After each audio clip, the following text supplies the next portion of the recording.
What if I told you that one single chapter in the Bible contains some of the most powerful English expressions you'll ever encounter?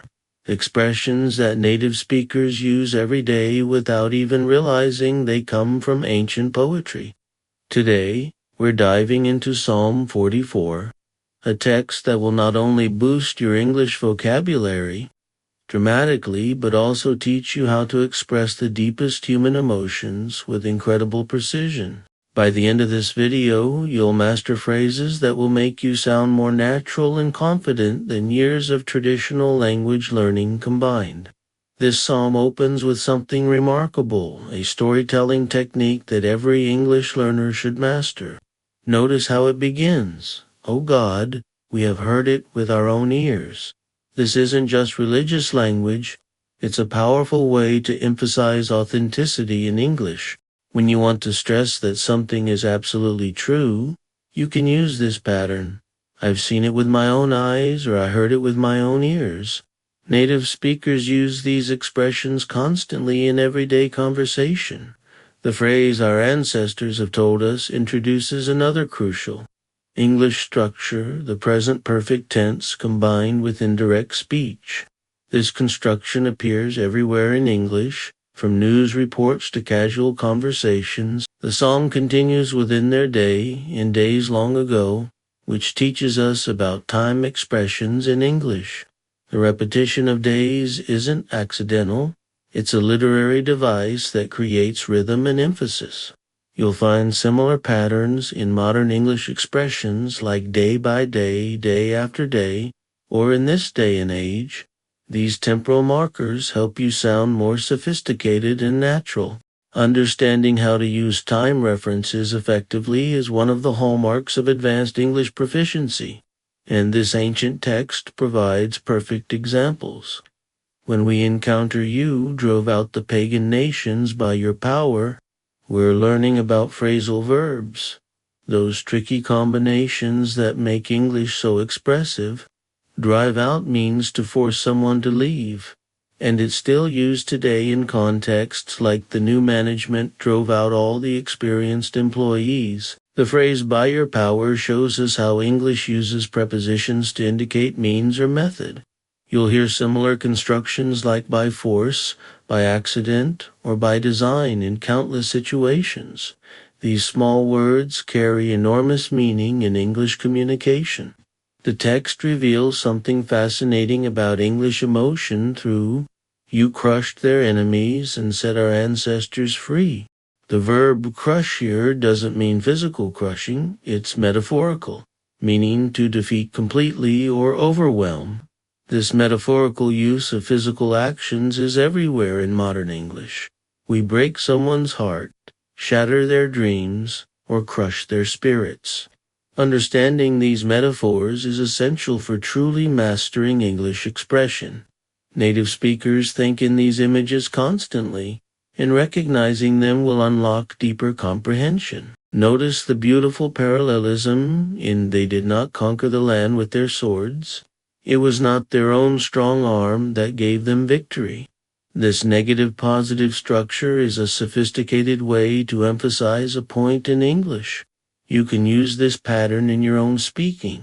"It wasn't luck that got me this job. It was hard work and preparation."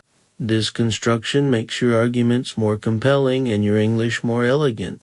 The contrast between what didn't happen and what actually did creates powerful emphasis. The phrase "it was your right hand and strong arm and the blinding light from your face" introduces us to biblical imagery that permeates English literature and expression. Right hand symbolizes strength and authority. We still say someone is our right-hand man or woman. Blinding light as a metaphor for divine power or truth appears constantly in English poetry, literature, and even everyday speech. When someone has a sudden realization, we say they saw the light. These connections between ancient texts and modern usage will enrich your understanding immensely. When the psalm states, "You are my King and my God," you command victories. We see the power of direct, declarative sentences in English. Sometimes the most impactful communication comes from simple, strong statements. This pattern, subject, verb, object, forms the backbone of English expression. The verb command here means to order or control, but it also suggests authority and power. In business English, you might say she commands respect or the CEO commands the boardroom. This usage elevates your vocabulary from basic to sophisticated. The transition only by your power can we push back our enemies. Demonstrates inversion in English, a advanced grammatical structure where we change normal word order for emphasis. Only by working hard can you succeed, or only through practice can you improve. Follow the same pattern. This construction makes your English sound more formal and impressive. Pushback is another phrasal verb meaning to resist or repel, commonly used in contexts like we need to push back against these unfair policies. Here's where the psalm takes a dramatic turn. But now you have tossed us aside in dishonor. The word but signals a complete change in tone and situation. This conjunction is crucial in English for showing contrast and creating tension in your communication. Toss aside means to discard carelessly, and you'll hear it in expressions like don't just toss aside his advice, or the company tossed aside years of tradition. Dishonor is a formal word for shame or disgrace, still used in legal and formal contexts today. The imagery becomes even more powerful. You no longer lead our armies to battle.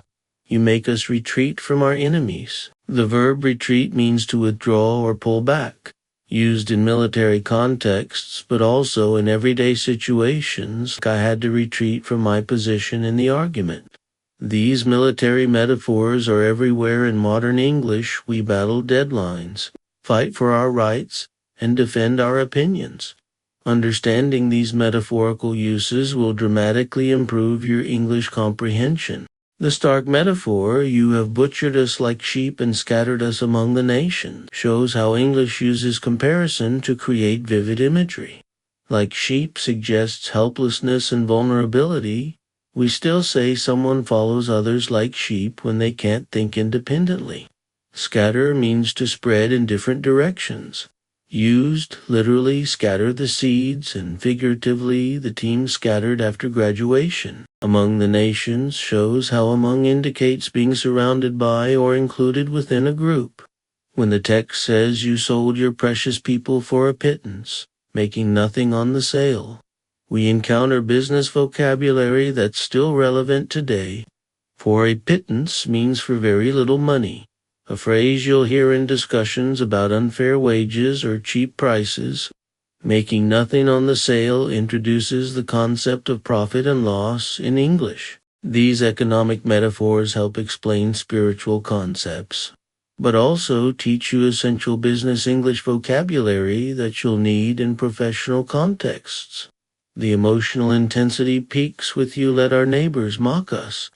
We are an object of scorn and derision to those around us. Mock means to ridicule or make fun of, while scorn and derision are sophisticated words for contempt and ridicule. Native speakers might say someone is the object of ridicule or faces public scorn. These words carry weight and formality that simple words like laugh at don't convey. Learning these subtle differences in register will make your English much more precise and appropriate. The phrase "you have made us the butt of their jokes" uses an idiom that's still common today. Being the butt of jokes means being the target of humor in a negative way. This expression appears frequently in discussions about bullying, workplace dynamics, or social situations. The image of people shaking their heads in scorn describes a universal gesture of disapproval that transcends cultures and time periods. The psychological description continues. We can't escape the constant humiliation. Shame is written across our faces. Constant means never ending, while humiliation is public shame or embarrassment. The metaphor written across our faces suggests that emotions are so strong they're visible to everyone.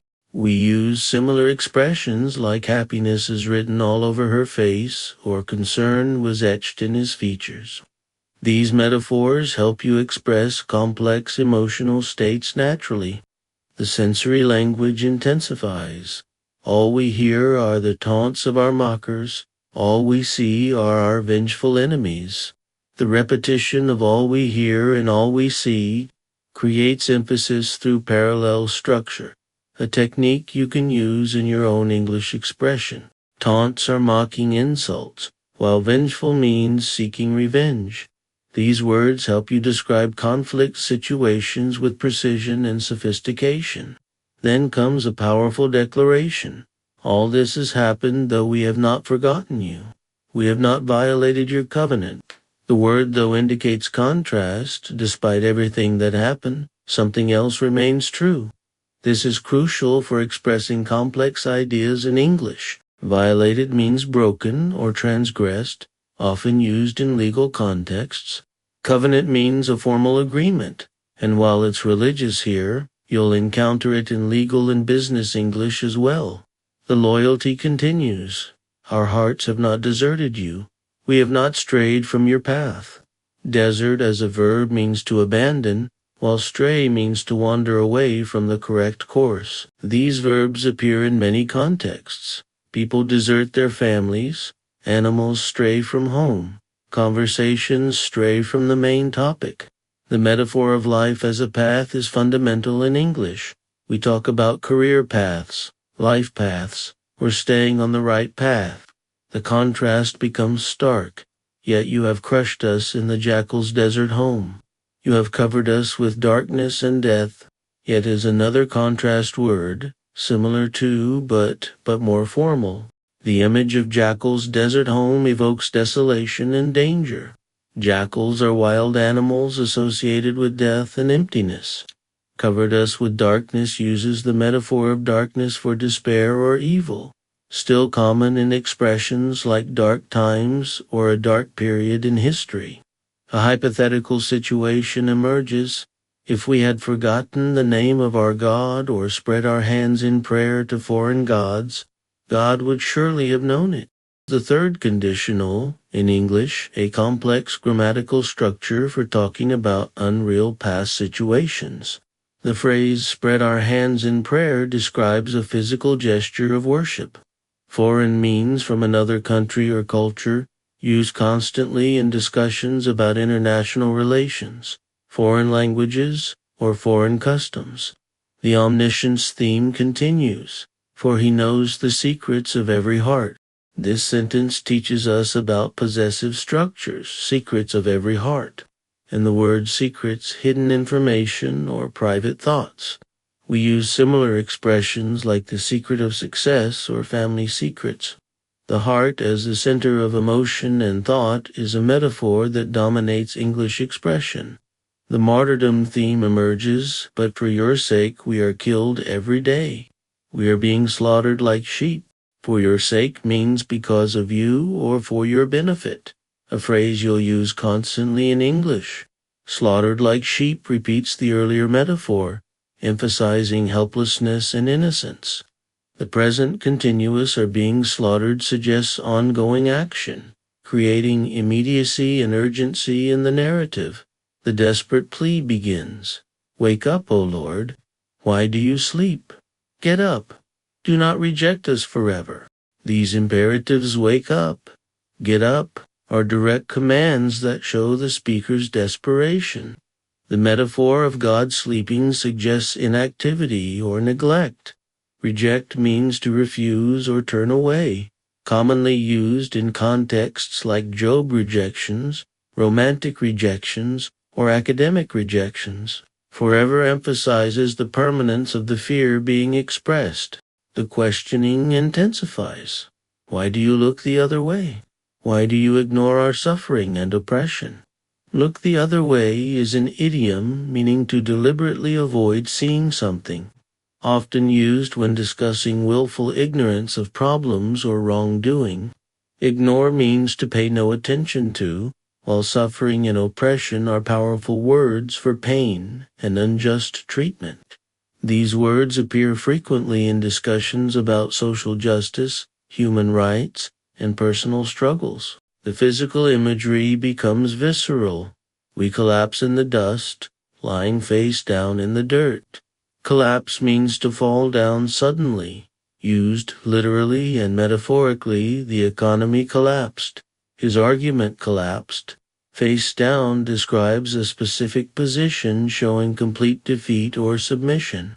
The contrast between dust and dirt adds to the imagery of complete degradation and humiliation. The song concludes with a final plea, "Rise up, help us, ransom us because of your unfailing love." Rise up is a phrasal verb meaning to stand up or take action, often used in calls for social action or personal motivation. Ransom originally meant to pay money to free a prisoner, but here it means to rescue or deliver. Unfailing means never failing or constant. You might describe someone's unfailing optimism or unfailing support. These words teach you how to make powerful appeals and express unwavering qualities. This ancient psalm demonstrates that the English language draws its emotional and expressive power from sources that go back thousands of years. The vocabulary, metaphors, and structures we've explored here form the foundation of sophisticated English expression, from business presentations to personal conversations, from literature to everyday speech. These patterns will help you communicate with the depth and precision of native speakers. Remember, language learning isn't just about grammar, rules, and vocabulary lists. It's about understanding the cultural and historical layers that give words their true power and meaning.